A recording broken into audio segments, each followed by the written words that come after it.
Estamos con Roberto Zuckerman, abogado, docente, dirigente político y candidato a convencional constituyente en las elecciones del 13 de abril próximo aquí en la provincia de Santa Fe. Unas elecciones particulares, digamos, por lo poco frecuente, ¿no? De hecho, la última vez que se votó para esa categoría fue hace 62, casi 63 años.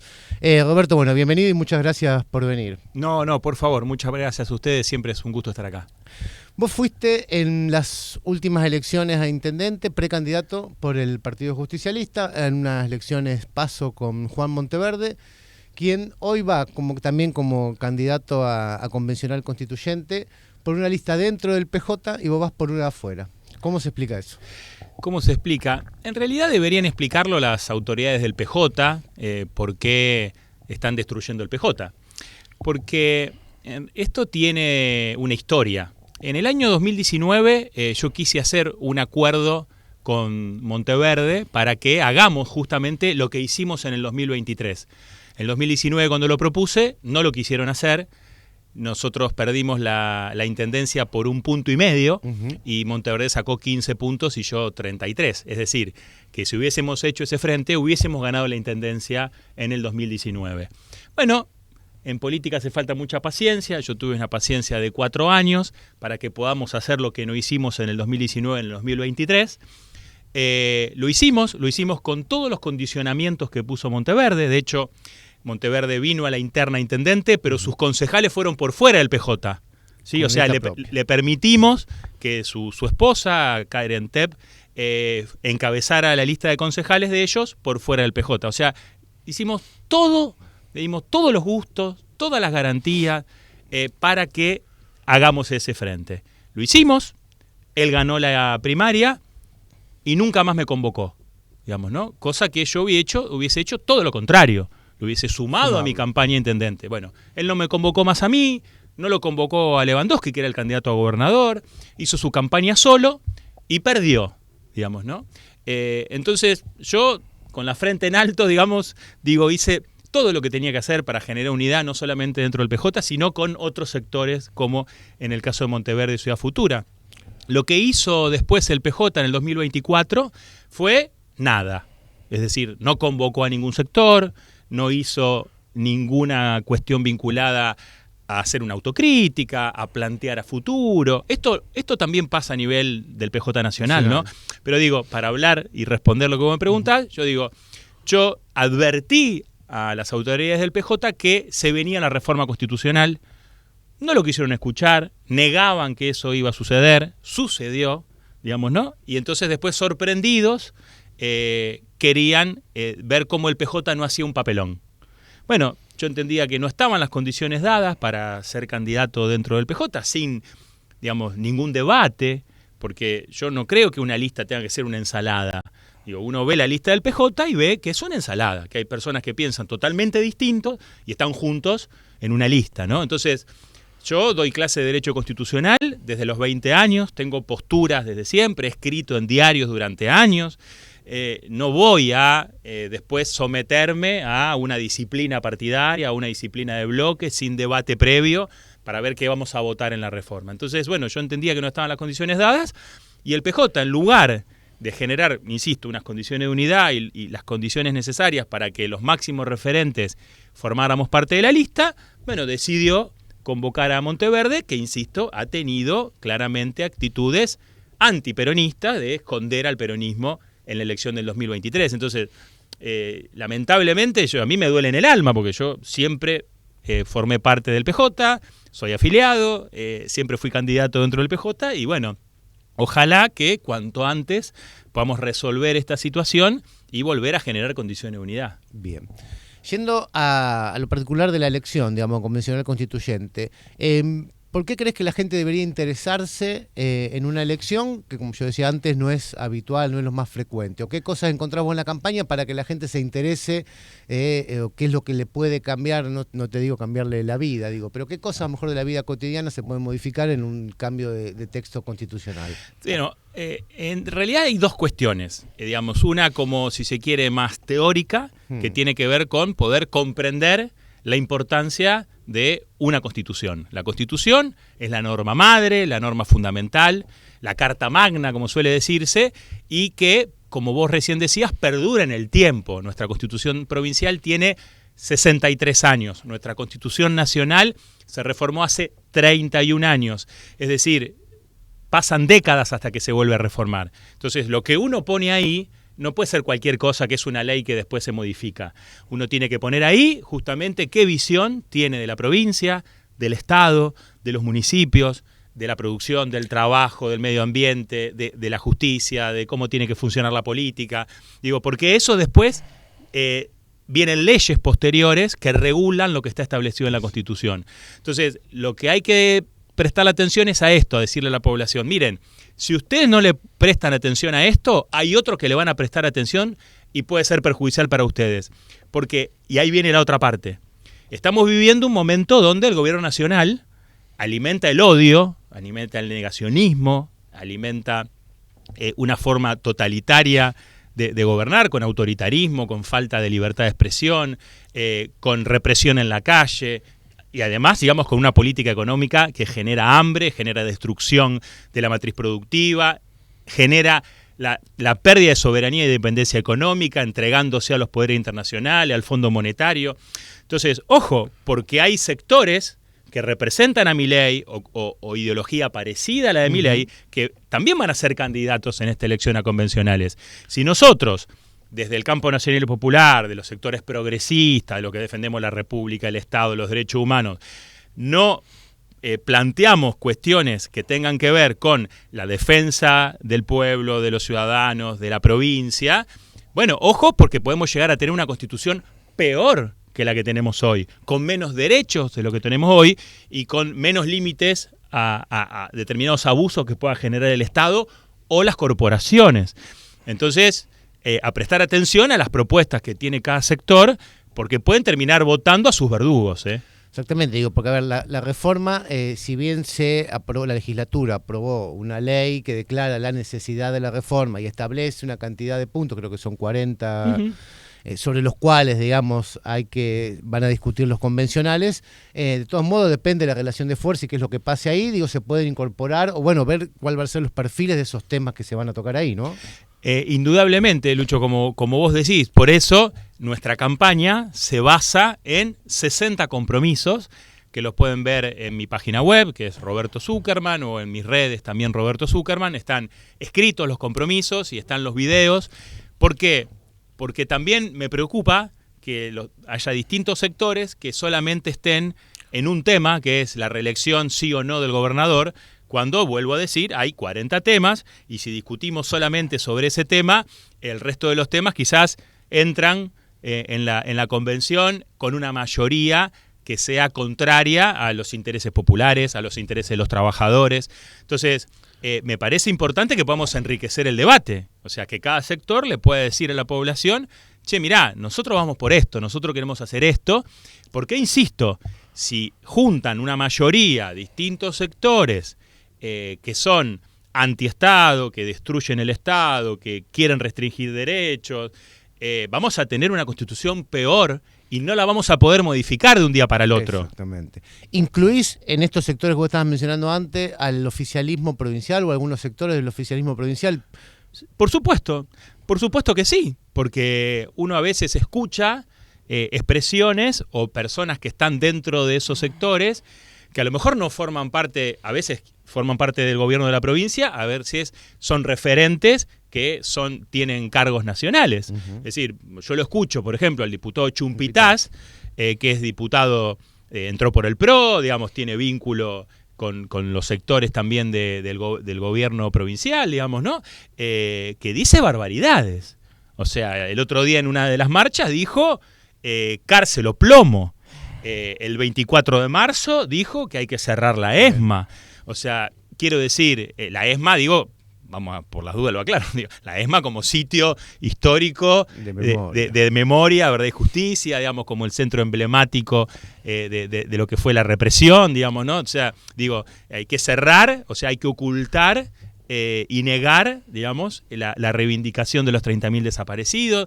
Digo, y así en cada lugar, bueno, Lo mismo, la diputada, la senadora por el Departamento General López, que es la que reemplazó al ministro de Obras Públicas, Lisandro Enrico, también se manifestó, digamos, en lo que tiene que ver con reivindicar la teoría de los dos demonios. O sea, y después, obviamente, en la falta de defensa de los intereses de Santa Fe.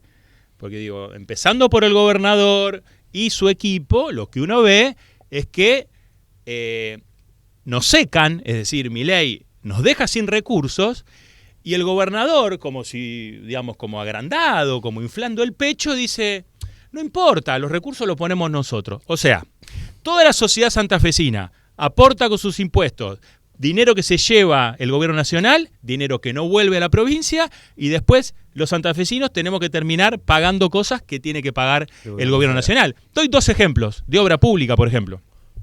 Un ejemplo es las rutas, ¿no? El gobierno nacional está disolviendo Vialidad Nacional. ¿Qué dice la provincia? Déjennos a nosotros arreglamos la ruta. Bueno, está bien, pero volvemos a lo mismo. Ponemos plata que tiene que poner Nación. El puente Santa Fe-Santo Tomé, que está muy bien que se haga. Ahora, lo tiene que pagar Nación. No, la provincia dice, nosotros lo vamos a pagar, ¿no? Agrandados. Claro. No, pero esa es plata de todos los santafesinos que debería poder utilizarse para otras cosas porque debería venir la plata del gobierno nacional. Nos adeudan todavía el juicio que ganó la provincia a la Nación, que sigue en juicio y no nos pagan esa deuda histórica que nos tienen que pagar. Además, claramente, como se retrae toda la recaudación producto de la recesión que también genera el gobierno nacional, lo que termina pasando es que terminan apretando más al campo, a los industriales, a los comerciantes con ingresos brutos. Entonces, para no quedarse sin recursos, la provincia quiere recaudar más porque la plata no se la manda a Nación. Digo, por mencionar o por acompañar o por ser cómplice de un nuevo endeudamiento con el Fondo Monetario, de que siga gobernando por DNU el presidente, nombrando ministros de la Corte. Entonces, digo, me parece que, no es que estoy diciendo que son lo mismo Milei y Puyaro, ¿no? Por favor, digo, no, porque está claro que no son lo mismo. Lo que estoy diciendo es que me gustaría tener un gobernador y su gabinete que defiendan más a Santa Fe de lo que lo hacen, ¿no? Perfecto. Roberto, vos estuviste trabajando, te desempeñaste en el Ministerio de Trabajo de la provincia, también en el Ministerio de Trabajo de la Nación.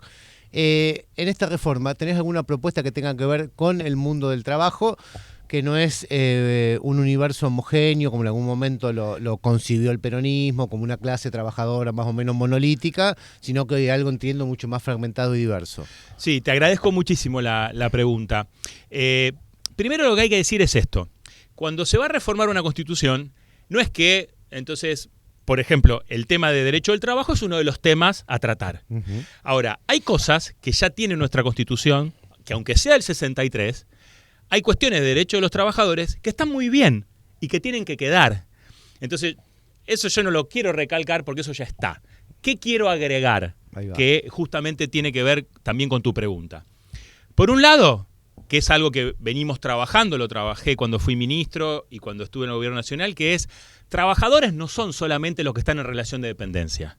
O sea, los que son empleados, que están, digamos, bajo las órdenes de un empleador. Que es lo que vos bien planteás, que es la historia del peronismo, la protección de los trabajadores en torno a la relación de dependencia de los empleados. Bien, hoy tenemos, en lo que tiene que ver con los trabajadores que son empleados, tenemos un problema gravísimo, que es la falta de registración. Y ahí hay competencias nacionales y competencias provinciales. Yo lo que creo es que nosotros tenemos que erradicar el trabajo informal del trabajador registrado. O sea, bien, todos los trabajadores registrados, todos los trabajadores que trabajan para un patrón tienen que estar registrados. O sea, tienen que estar registrados, tienen que tener recibo de sueldo como corresponde, aportes jubilatorios para poder jubilarse, obra social, ART, ¿no? Todo lo que tiene que tener un trabajador que trabaja en esas condiciones.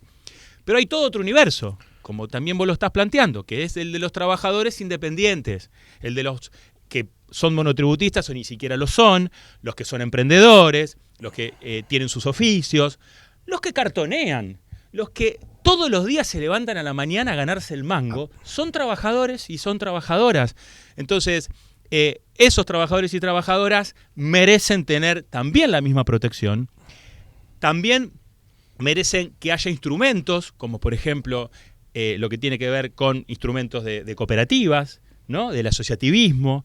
Bueno, nosotros necesitamos un INAES, para que se entienda, provincial. Hay provincias que lo tienen. Necesitamos un instituto que trabaje específicamente con el asociativismo, con las cooperativas, con las mutuales, con la economía social, popular, o como se quiera denominar, digamos, ¿no? Nosotros tenemos que prestar atención a eso, porque ¿qué nos pasa? Nos pasa que además tenemos economías de plataformas, donde hay trabajadores en relación de dependencia que no se conciben trabajadores en relación de dependencia, que creen que son trabajadores autónomos, que trabajan para ellos, y después andan en una bicicleta o manejando un auto o una moto, y tienen accidentes o tienen problemas o les roban o diversas cuestiones vinculadas a sus faltas de derechos laborales y no se perciben, digamos. Entonces digo, hay que hacer también un trabajo de protección hacia esos trabajadores. Así que, y una cosa más que no me quiero olvidar. Hay un instituto que son los comités mixtos que fueron creados por ley provincial en lo que fue, digamos, el primer ministro de Trabajo de la provincia, cuando la Secretaría de Estado de Trabajo se transformó en ministerio, que fue en el gobierno de Wiener, que es un especialista que venía de la OIT que se llama Carlos Rodríguez. Bueno, yo reivindico esos comités mixtos y yo estoy convencido que esos comités mixtos también tienen que estar en la Constitución porque terminan siendo una paritaria permanente, donde no solamente se discute seguridad e higiene, prevención, ¿no? Las medidas de seguridad de los trabajadores, sino que se termine discutiendo todo permanentemente. Es una mesa que yo creo que eso es muy positivo, lo mismo que mesas tripartitas que también existen. Y bueno, entre una cosa y la otra, digo, me parece que son muy buenos marcos, digamos, para trabajar, digamos, y entender que también, obviamente, digamos, para que haya trabajadores en relación de dependencia, hacen falta también empleadores.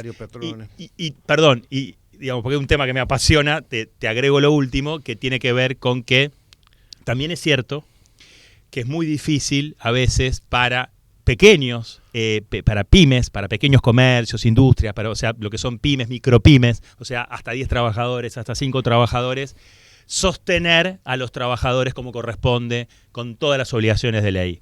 Ahí hace falta también un Estado que promueva ese empleo registrado y que no haga, como hizo Milei, al modificar la ley de contrato de trabajo, planteando el tema de colaboradores, ¿no? Que terminan siendo monotributistas, digamos, para tapar. Claro, exactamente, para atrapar el empleo no registrado. Entonces, digo, yo no pienso que todos los empleadores, y sobre todo los más chiquitos, ¿no? El que tiene un kiosco, un almacén, digo, una pequeña industria, son todos explotadores que no quieren anotar a sus trabajadores si no los tienen registrados. Creo que también hay que mirar, digamos, ¿no?